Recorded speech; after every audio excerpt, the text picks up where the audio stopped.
یہ 1400 سالہ تاریخ کا کلائمیکس ہے یہود کی. جب کتاب انہیں دی گئی تھی تورات حضرت موسیٰ کے ذریعے، وہ 1400 قبل مسیح کا واقعہ ہے. اس وقت سے لے کر اللہ کا وہ فضل ان پر ہوا کہ کوئی ایک لمحہ ایسا نہیں آیا 1400 برس میں کہ ان کے ہاں کوئی نہ کوئی نبی موجود نہ.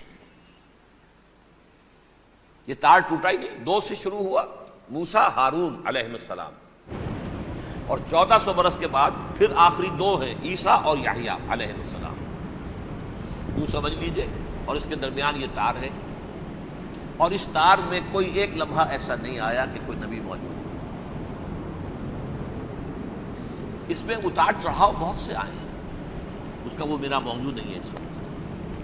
قبل مسیح کی تاریخ جو ہے وہ میرا موضوع نہیں ہے.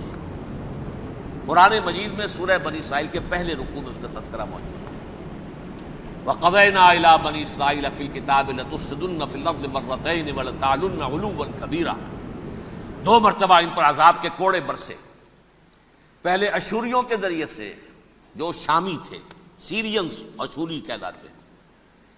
پھر بابلیوں کے ذریعے سے، یعنی عراقیوں کے ذریعے سے. بیبیلونیا نام تھا عراق کا پہلے. ان پر بہت بڑی بڑی تباہیاں آئیں، اللہ تعالیٰ کی طرف سے عذاب آئے. اس کے بعد پھر دوسرے دور میں دوسرا اقتدار کا دور آیا، خرمستیاں بڑھ گئیں. تو پہلے گریکس کے ذریعے سے، یونانیوں کے ذریعے سے، اور پھر رومیوں کے ذریعے سے پسوایا گیا. یہ دور گزر چکے تھے ان پر، 2 عروج کے دور اور 2 زوال کے دور. میری چھوٹی سی کتاب ہے تنظیم اسلامی کا تاریخی پس منظر، شاید 6-7 روپے کی ہوگی. اس کو آپ دیکھیں گے تو اس میں اس کا پورا نقشہ آپ کو مل جائے گا.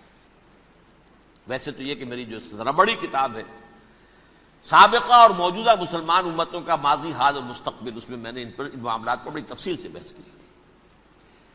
بہرحال یہ جو دور تھا ان کا 1400 سالہ، وہ اونچ نیچ سے ہوتا ہوا جب آیا ہے حضرت مسیح کی بعثت پر، تو ان کی شرارت کی انتہا یہ ہو گئی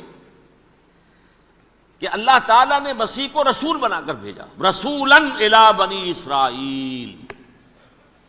حضرت موسیٰ اور حضرت عیسیٰ کے درمیان رسول کوئی نہیں ہے، سب نبی ہیں. حضرت موسیٰ رسول تھے اور حضرت عیسیٰ رسول ہیں. درمیان میں داؤد ہو، سلیمان ہو، یشعیاء ہو، زکریا ہو، یہ سب نبی ہیں. یحییٰ نبی ہے، رسول نہیں ہے. لہذا وہ شہید کر دیے گئے. رسول شہید نہیں ہو سکتا، قتل نہیں ہو سکتا. لیکن عیسیٰ اور موسیٰ کے درمیان 1400 برس ان کے جو ہیں، تو اس کا کلائمیکس ہے حضرت مسیح علیہ السلام کی بعثت. اور حضرت مسیح علیہ السلام کو جسے اللہ نے اپنی روح قرار دیا، روح منہ، کلمتہ القاہا الی مریم، اللہ کا کلمہ. عظیم ترین معجزات. انہوں نے کیا کہا؟ یہ ولد الزنا ہے، حرام زادہ ہے، معاذ اللہ، نقل کفر نہ باشد. یہ جادوگر ہے، یہ مرتد ہے، یہ واجب القتل ہے. اصل حکومت اس وقت رومیوں کی تھی حکومت، لیکن انہوں نے انہیں آٹونومی دے رکھی تھی، اپنے مذہبی معاملات تم خود طے کر سکتے ہو. تو کائفاس جو اس وقت کا ان کا ہیڈ ربائی تھا سب سے بڑا، اس کی عدالت نے فیصلہ کیا مسیح کو سولی چڑھا دیا جائے. پائلیٹس پونٹس، اس کے پاس ان کی ازداش پہنچ گئی، یہ ہمارا مجرم ہے مذہبی، یہ مرتد ہے، یہ کافر ہے، یہ جادوگر ہے، یہ واجب القتل ہے، اسے قتل کرو، سولی چڑھا دو. خیر وہ لمبی بات ہو جائے گی. اس نے تو اپنے ہاتھ دھوئے کہ صاحب ہمارے پاس کوئی جرم نہیں ہے اس کے خلاف، تم کہتے ہو تو ٹھیک ہے، سولی چڑھا دیتے. یہ دوسری بات ہے کہ اللہ نے حضرت مسیح کو اٹھا لیا آسمان پر. ان کی جگہ وہ شخص سولی چڑھا جس نے غداری کر کے گرفتار کروایا تھا، جوڈاس اسکیریوٹ. اس کی شکل اللہ نے بدل دی حضرت مسیح کی سی، اور حضرت مسیح کو فرشتے اٹھا کے اوپر لے گئے، وہ زندہ آسمان پر اٹھا لیے گئے. اور یہ ساری تفاصیل نہ قرآن میں ہے نہ حدیث میں ہے، یہ انجیل میں ہے. لیکن انجیل کون سی؟ برنباس کی انجیل. Gospel of the Lord according to Saint Barnabas. یہ حواریین مسیح میں سے تھے، لیکن عیسائی ان کو تسلیم نہیں کرتے، ان کی بائبل کو صحیح نہیں مانتے، کینونیکل نہیں مانتے. 100 انجیلیں تھیں، 104 تھیں جن میں سے 4 چنی ہیں انہوں نے. یہ متی اور جان اور مرقس مارکس یہ ہے. تو یہ 4 انجیلیں ہیں، انہوں نے تسلیم کیے کہ یہ کینونیکلز ہیں، یہ تو ہیں حقیقی. باقی جو ہیں 100 اس کو وہ تسلیم نہیں کرتے. ان میں سے ایک ہے یہ برنباس، اس میں یہ تفصیل ہے. کہ اللہ تعالیٰ نے اس شخص کی جیوڈاس کی، جیوڈاس اس کو انگریزی میں کہتے ہیں، اس کی شکل بدل دی حضرت مسیح کی سی، وہ گرفتار ہوا، وہ سولی چڑھا۔ وہ غدار تھا، غداری کی سزا اسے ملنی تھی، وہ مل گئی۔ حضرت مسیح کو فرشتے 4 اٹھ رہے ہیں، جس کوٹھڑی میں حضرت مسیح مقیم تھے، ایک باغ کے اندر وہ کوش تھے، اس کی چھت پھٹی ہے، 4 فرشتے آئے ہیں، حضرت مسیح کو اٹھا کر لے گئے ہیں، چھت برابر ہو گئی ہے، اس کے بعد وہ شخص پکڑا گیا۔ بہرحال حضرت مسیح کو اللہ نے اٹھا لیا آسمان۔ لیکن وہ دن ہے کہ اس قوم کو اب مغضوب علیہم قرار دے دیا گیا۔ نوٹ کر لیجئے، اصل میں تو ہونا یہ چاہیے تھا کہ رسول کی جان کے در پہ جب کوئی امت ہو جاتی تھی تو اللہ کا قاعدہ یہ تھا کہ اس امت کو نسیہ منسیہ کر دیا جائے۔ حضرت نوح کی قوم کو ختم کیا یا نہیں؟ حضرت ہود کی نگاہوں کے سامنے قوم عاد برباد کی گئی یا نہیں؟ حضرت صالح کی نگاہوں کے سامنے قوم سمود برباد ہوئی؟ یہ اللہ کا قاعدہ رہا۔ سدوم اور عمورہ کی بستیاں حضرت لوط علیہ السلام جہاں بھیجے گئے، مدین کا علاقہ جہاں حضرت شعیب بھیجے گئے، اہل فرعون جن کی طرف موسیٰ کو بھیجا گیا، سب ہلاک کر دیے گئے۔ کیونکہ رسولوں کے بارے میں اللہ کا نبیوں کے بارے میں یہ بات نہیں ہے۔ نبی آیا، اس نے دعوت دی، جس نے مان لیا اچھا کیا، اپنے لیے اچھا کیا، نہیں مانا اس کی اپنی جو ہے عاقبت برباد ہو گئی۔ دنیا میں کوئی فیصلہ اس کا نہیں ہوتا، لیکن رسولوں کا معاملہ یہ ہوتا ہے کہ دنیا میں وہ اللہ کی عدالت بن کر آتے ہیں، مانو گے تو بچو گے، نہیں مانو گے ہلاک ہو جاؤ۔ تو اس اعتبار سے وہ مستحق تو ہو چکے تھے اس کے کہ انہیں ہلاک کر دیا جائے۔ اب اللہ کی کوئی خصوصی مشیت ہے، اس میں کیا حکمت ہے؟ وہ ہے ایک حکمت، میں بعد میں اگر وقت ہوا تو بتاؤں گا۔ فیصلہ یہ کیا اللہ نے کہ حضرت مسیح کو تو اٹھا لیا زندہ، اور ان کی رسی ابھی مزید دراز کر دی، کہ ان کو ابھی مہلت دے دی کہ تمہیں آخری استیصال، جس کو عذاب اکبر کہتا ہے قرآن۔ سورہ سجدہ جو حضور ہر جمعے کی پہلی رکعت میں فجر میں پڑھتے تھے، وَلَنُذِيقَنَّهُم مِّنَ الْعَذَابِ الْأَدْنَىٰ دُونَ الْعَذَابِ الْأَكْبَرِ لَعَلَّهُمْ يَرْجِعُونَ۔ چھوٹے چھوٹے عذاب اور ایک بڑا عذاب، جبکہ قوم بالکل برباد، نسیم منسیہ، کأن لم یغنوا فیہا، ایسے ہو جائیں جیسے کوئی تھے ہی نہیں آباد یہاں۔ لا یرا الا مساکنہم، اب ان کے مسکن نظر آتے ہیں، مکین نظر نہیں آتے۔ یہ عذاب اکبر جو ہے وہ ان پر نہیں آیا، حالانکہ وہ مستحق ہو گئے تھے اسی وقت۔ اس کو یوں سمجھیے کہ کسی شخص کو پھانسی کا حکم تو ہو جائے، ایگزیکیوشن نہیں ہوئی، ہوتا ہے کئی سال گزر جاتے ہیں پڑے ہوئے، اور معاملات جو ہیں وہ چلتے رہتے ہیں۔ یہ معاملہ ہوا اس کے ساتھ، ورنہ یہ مستحق ہو چکے تھے آخری بربادی تباہی کے، عذاب استیصال، جڑ سے کاٹ دینے والا عذاب۔ وہ آ سکتا تھا ان پر اسی وقت، لیکن اللہ نے ان کی مہلت دراز کی ہے۔ لیکن اس کے بعد اللہ نے ان کو ایک اور موقع دیا۔ 600 برس بعد حضرت مسیح کے محمد الرسول اللہ صلی اللہ علیہ وسلم کی بعثت ہوئی، اور یہ میں سمجھتا ہوں کہ اس قوم پر اللہ کا اتنا بڑا فضل تھا، اتنا بڑا فضل تھا، اتنا بڑا فضل تھا۔ اب پھر ایک موقع دیا، عسیٰ ربکم ان یرحمکم وان عدتم عدنا۔ دیکھو اب بھی تمہیں ہم ایک موقع دے رہے ہیں، تمہارا رب تمہارے اوپر اب بھی فضل کرنے کو تیار ہے، رحم فرمانے کو تیار ہے۔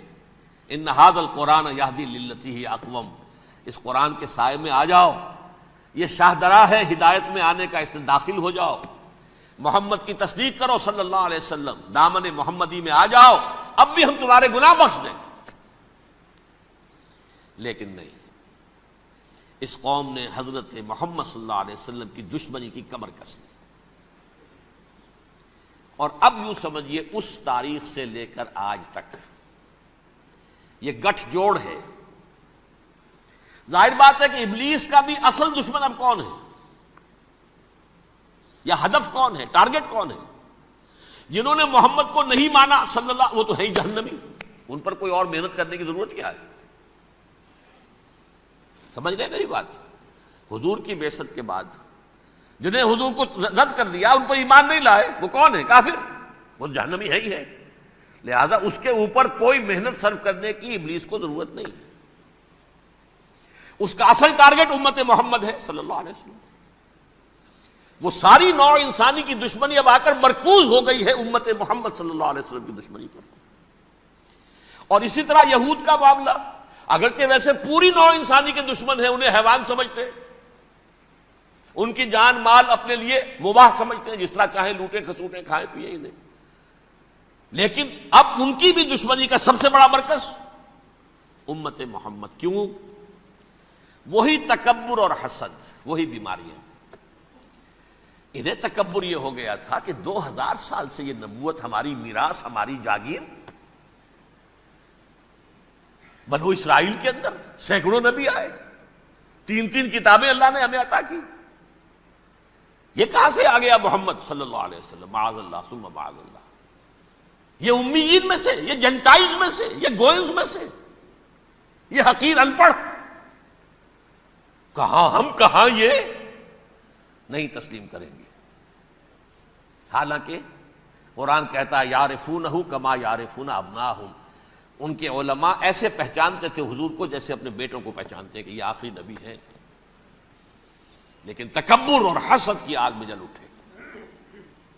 اب ان کے بھی دشمنی کس سے ہے؟ محمد اور امت محمد صلی اللہ علیہ وسلم.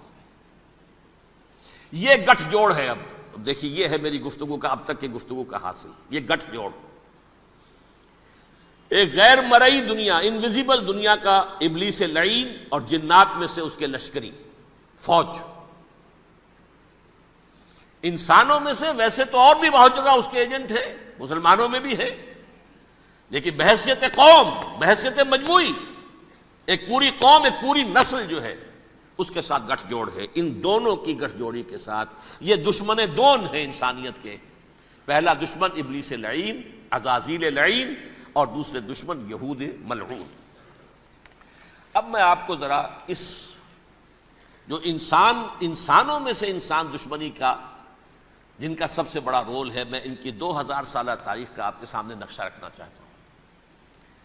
ان 1400 سال کا تو میں نے صرف 4 آپ کو پوائنٹس بتائے. موسیٰ سے عیسیٰ تک 1400 برس علیہم الصلاۃ والسلام. 2 مرتبہ عروج، 2 مرتبہ زوال. اشیریوں کے ہاتھوں پٹوائی، بابلیوں کے ہاتھوں پٹانا، گریکس کے ہاتھوں مرمت، رومنز کے ہاتھوں مرمت.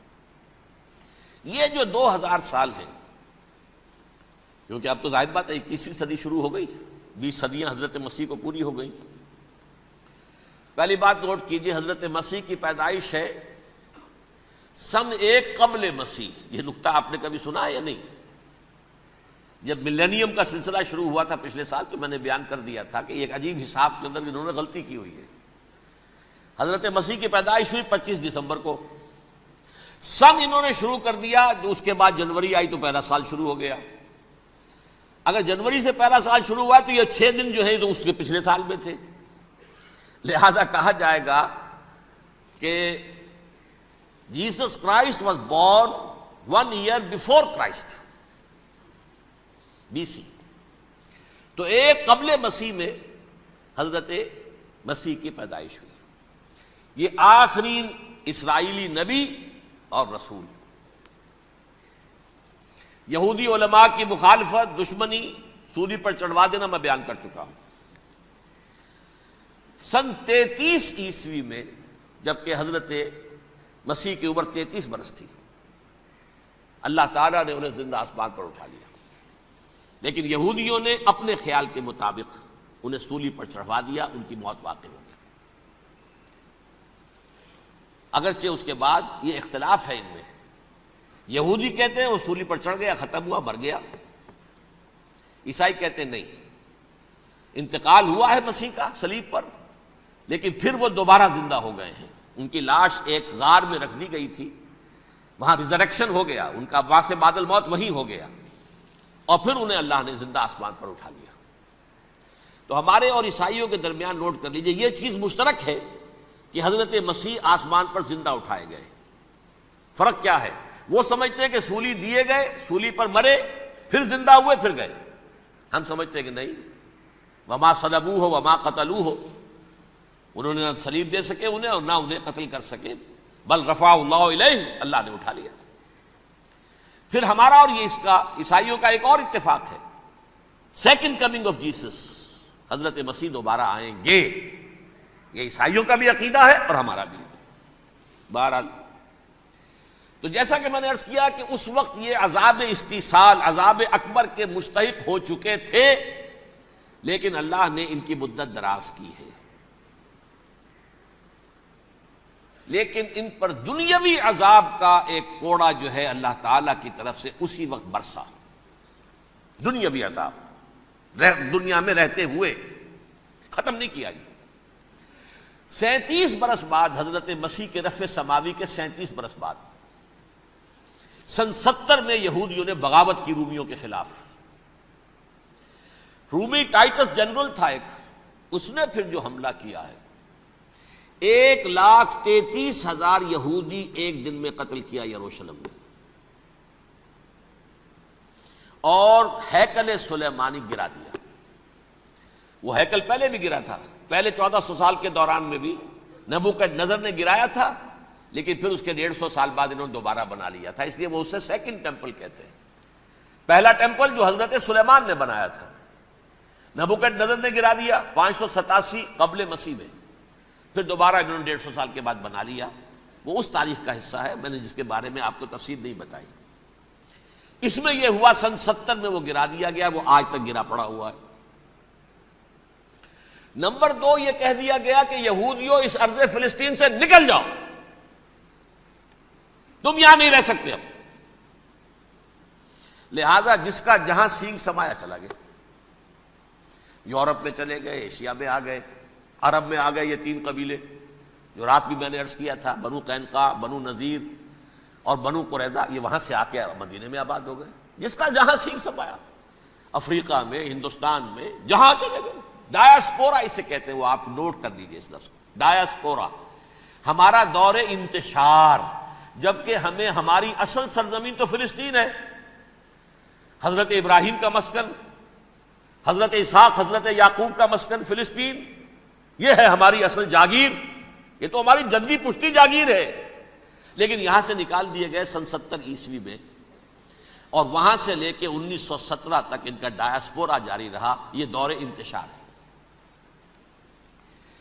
اس دور انتشار کے اب چند حصے ہیں جس کو میں چاہتا ہوں کہ آپ علیحدہ علیحدہ سمجھ لیں۔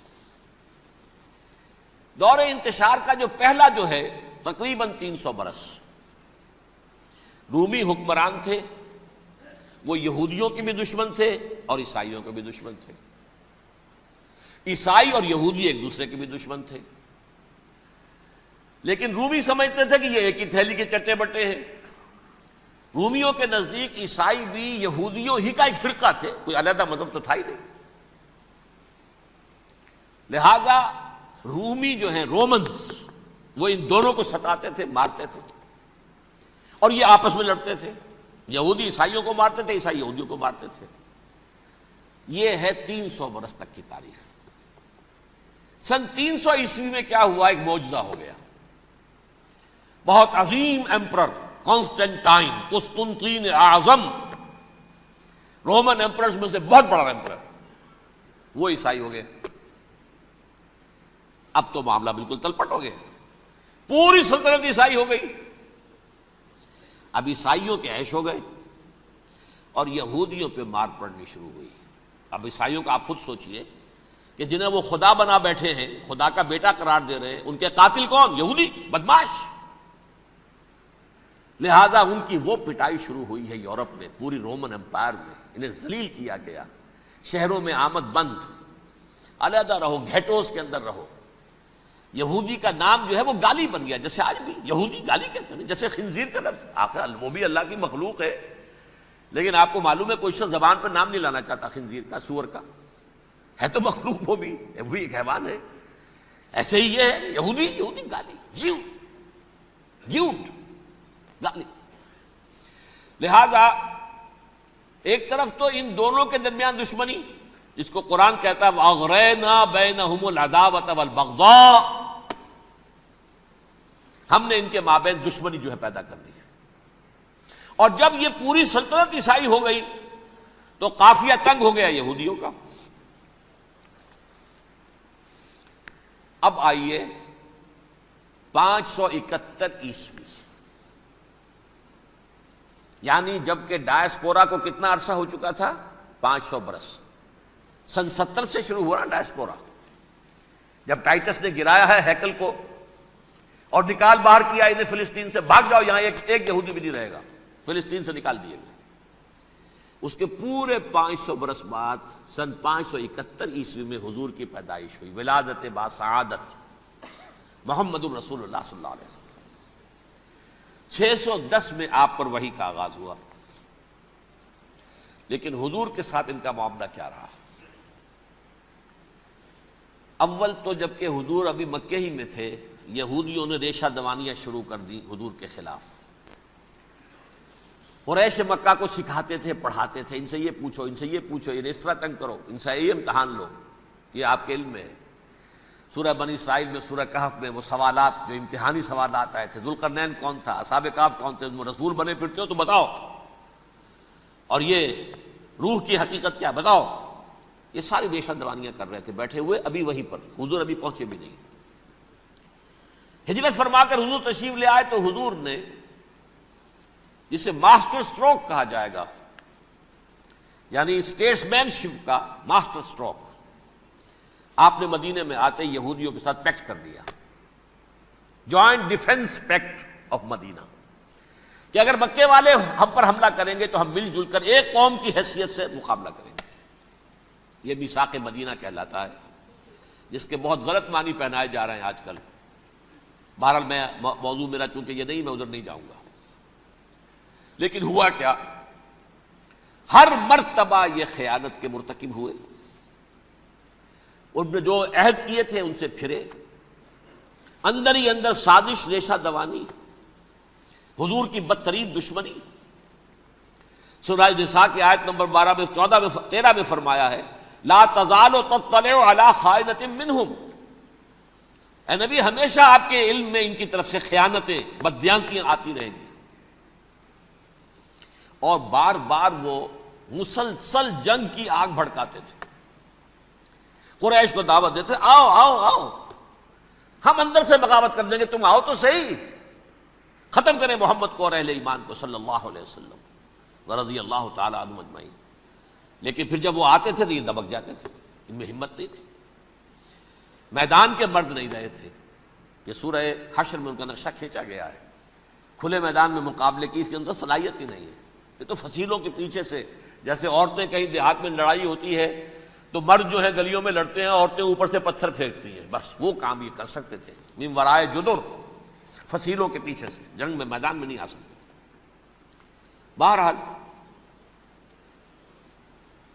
قرآن مجید میں ہے یہ، سورہ مائدہ کی آیت نمبر 64، کلما اوقدوا نارا للحرب اطفاها اللہ، اکثر و بیشتر مواقع پر تو یہ جب آگ بھڑکاتے تھے جنگ کی، اللہ اسے بجھا دیتا تھا۔ لیکن بہرحال اس کے باوجود جنگیں ہوئی، غزوہ بدر، غزوہ احد ہوئی کہ نہیں، یہ ساری اصل شرارت میں تھی۔ اور اس کے نتیجے میں حضور نے پھر ایک ایک کر کے 3 قبیلوں کو سزا دی۔ غزوہ بدر کے فوراً بعد بنو قینقاع نکالے گئے مدینے سے، غزوہ احد کے فوراً بعد بنو نذیر نکالے گئے، اور غزوہ احزاب کے بعد بنو قریظہ نکال دیے گئے۔ یہ تو میں نے آپ کے سامنے رکھ دیا صرف حضور کے زمانے میں ان کا کیا رویہ رہا، دشمن۔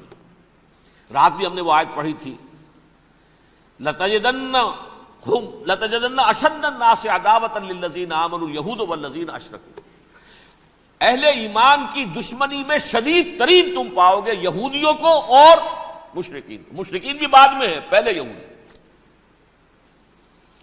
حضور کے بعد کیا ہوا اب یہ نوٹ کیجئے، یہ ان کی تاریخ کا دوسرا دور۔ حضرت عمر رضی اللہ تعالیٰ عنہ کا عہد خلافت ہے، بیت المقدس کا محاصرہ کیا گیا، فصیل بڑی اونچی، شہر اندر سے سیلف سفیشینٹ، حملے کا راستہ کوئی نہیں، محاصرہ طول کھینچ رہا ہے، لیکن ان کے پاس رسد بھی موجود ہے، پانی بھی موجود ہے، وہ دروازے بند کر کے بیٹھے ہوئے ہیں۔ بالآخر اللہ تعالیٰ کی مشیت کا ظہور کیسے ہوا؟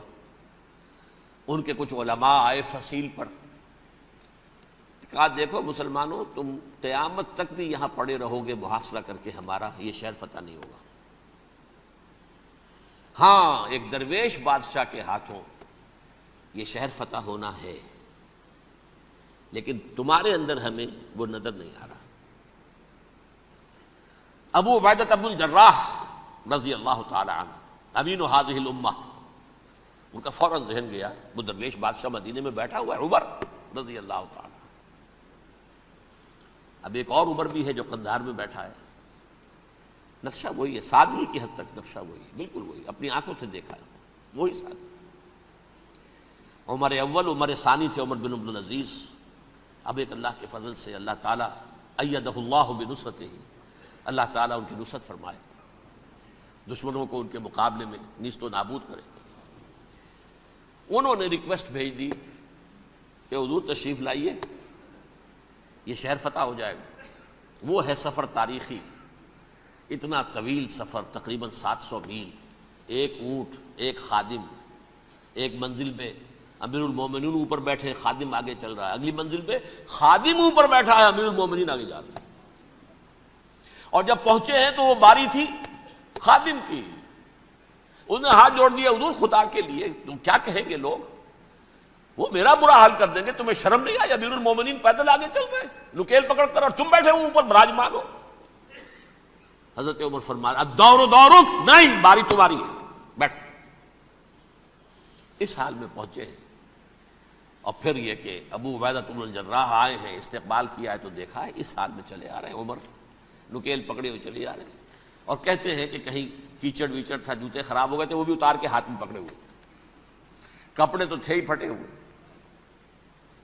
انہوں نے کہا بھی حضرت ابو عبیدہ نے، دیکھیے یہ بڑا متمدن ملک ہے، بڑا مہذب علاقہ ہے یہ، آپ ذرا حلیہ اپنا دوست فرما لیں تب جا کے پیش ہم آپ کو کریں گے۔ آپ نے فرمایا نحن قوم اعزنا اللہ بالاسلام، ہم وہ قوم ہیں جنہیں اللہ نے عزت دی ہے اسلام کے ذریعے سے، کپڑوں کے ذریعے سے نہیں، دولت کے ذریعے سے نہیں۔ اسی حال میں گئے ہیں، اوپر سے انہوں نے کھڑے ہو کر نشانیاں دیکھی ہیں، اپنی کتابیں کھولی، ہاں یہ وہی ہے، اچھا لو جی سرنڈر، شہر تمہارے ہاتھ میں۔ خون کا ایک قطرہ نہیں بہا اور بیت المقدس فتح ہو گیا۔ لیکن اس وقت حضرت عمر نے ایک نرمی یہ کی کہ یہودیوں کے لیے بھی اسے اوپن سٹی قرار دے دیا۔ یہ احسان عظیم حضرت عمر کا، اس سے پہلے یہودی آ ہی نہیں سکتا تھا، داخل ہی نہیں ہو سکتا تھا، وہاں وہ آ کر وزٹ نہیں کر سکتا تھا، زیارت نہیں کر سکتا تھا اپنے مقدس مقامات کی۔ حضرت عمر نے یوں سمجھیے کہ تقریباً 550 برس کے بعد ان کے لیے راستہ کھولا ہے کہ ہاں تم آ سکتے ہو، زیارت کر سکتے ہو۔ لیکن یہ عیسائیوں نے لکھوایا معاہدے کے اندر، انہیں یہاں آپ آباد ہونے کی اجازت نہیں دیں گے، لیکن کم وزٹ دی پلیسز، دیکھیں زیارتیں کریں اور جائیں۔ یہ معاہدہ حضرت عمر کا ہے رضی اللہ تعالیٰ، جو پھر خلافت راشدہ کے بعد بنو امیہ نے بھی اس کو آرڈر کیا، بنو عباس نے کیا، پھر جو ہمارے یہ ترکوں میں اندر خلافت آئی تو ترک خلفاء نے بھی اس معاہدے کی پوری پابندی کی۔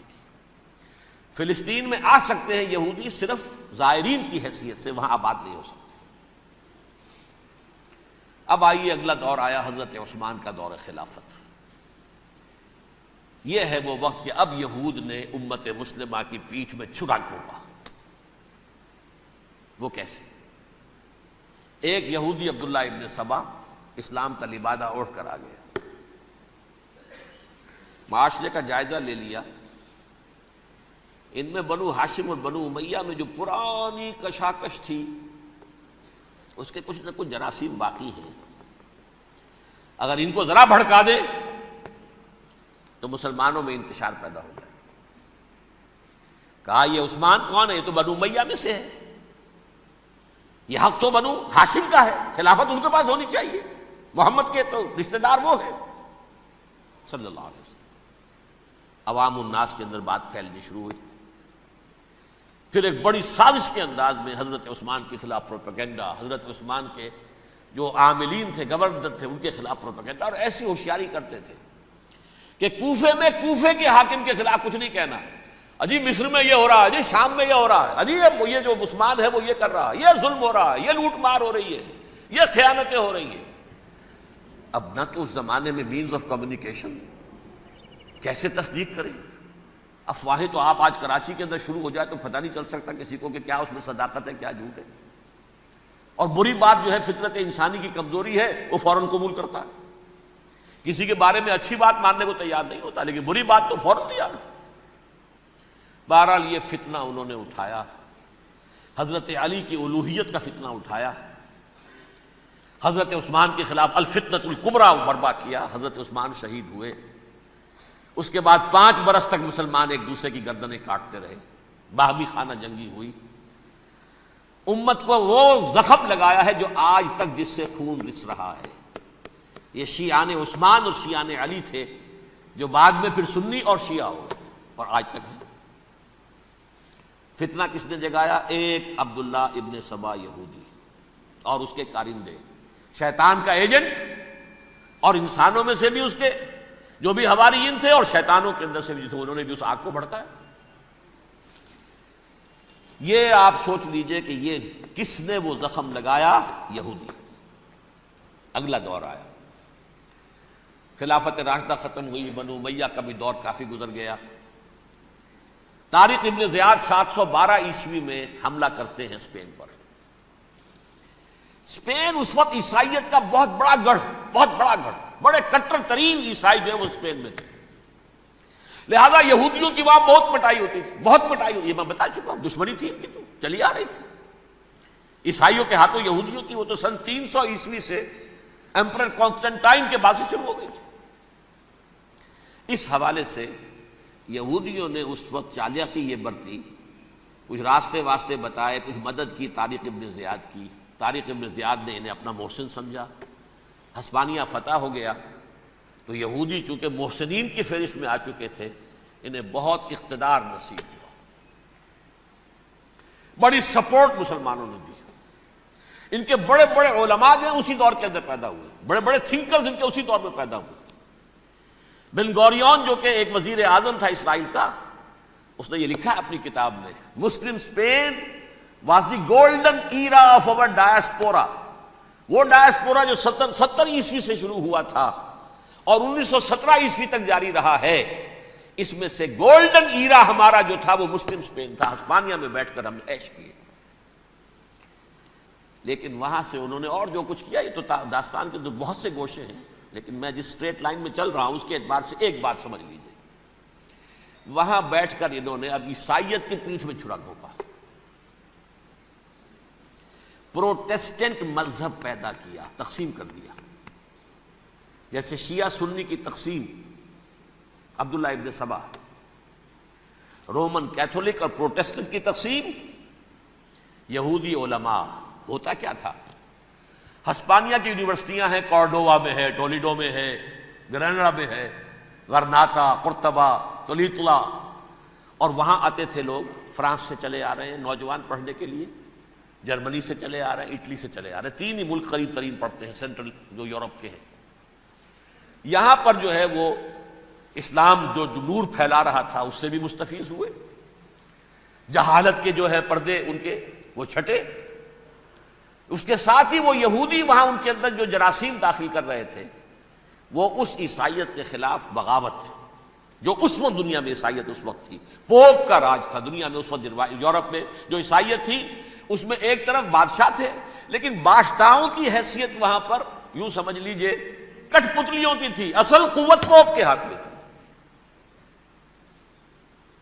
اور پوپ کو انہوں نے جیسے قرآن نے کہا اتخذوا احبارهم ورهبانهم اربابا من دون اللہ، چونکہ سینٹ پال نے شریعت موسوی ساقط کر دی تھی تو اب شریعت تھی ہی نہیں، پوپ کو اختیار تھا جس چیز کو چاہے حلال قرار دے دے، جس چیز کو چاہے حرام قرار دے دے۔ اتخذوا احبارهم ورهبانهم اربابا من دون اللہ۔